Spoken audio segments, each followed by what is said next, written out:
આણંદમાં એબીવીપીના 57માં ગુજરાત રાજ્ય અધિવેશનના ઉદ્ઘાટન પ્રસંગે આવેલા નાયબ મુખ્યમંત્રી હર્ષ સંઘવીએ નવા બસ સ્ટેશનની ઓચિંતી મુલાકાત લીધી, જ્યાં આણંદ બોરસદ બસમાં મુસાફરો સાથે વાતચીત કરી. એટલું જ નહીં, હર્ષ સંઘવીએ બસ અને બસ સ્ટેન્ડ પર સ્વચ્છતા જાળવવા માટેની પણ અપીલ કરી. આ સાથે વિદ્યાર્થીઓની રજૂઆતોને પગલે નવી 2 બસ ફાળવવાની જાહેરાત કરાઈ. આણંદ બોરસદ અને આણંદ ડાકોર વચ્ચે આવતીકાલથી નવી બસ દોડશે. હર્ષ સંઘવીની આ જાહેરાતથી વિદ્યાર્થીઓમાં ખુશીનો માહોલ. તો સાંસદ ધારાસભ્યએ ડ્રાઈવરની અછત હોવાની રજૂઆત કરી, તો હળવા જવાબમાં હર્ષ સંઘવીએ સાંસદ અને ધારાસભ્યને કહ્યું, તમે જાતે બસ ચલાવજો. આવી ગયો ને ફોન આવી ગયો ને, હમણાં બસે આવી જશે સાંજ બરાબર છે. અમે બેસીને ડ્રાઈવર ઓછા પડે તો તમે 2 દિન ચલાવજો.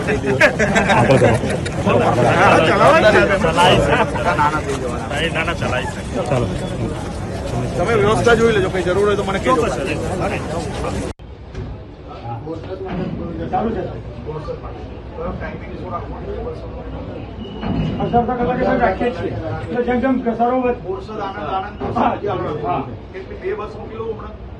આખા દિવસની પાછી અહીંયા જ રહે. બોરસદ આનંદ, આનંદ બોરસદ, બોરસદ આનંદ.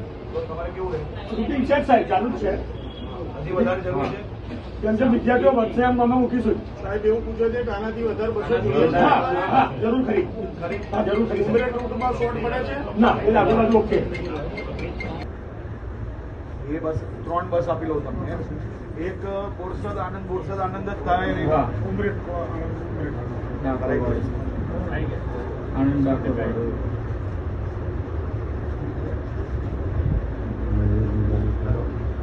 હમણાં હું આનંદ બસ સ્ટેશન પર ઉભો છું, બરાબર. કાલ સવારથી આપણે એક બોરસદ આનંદનો રૂટ આખો દિવસ, બરાબર.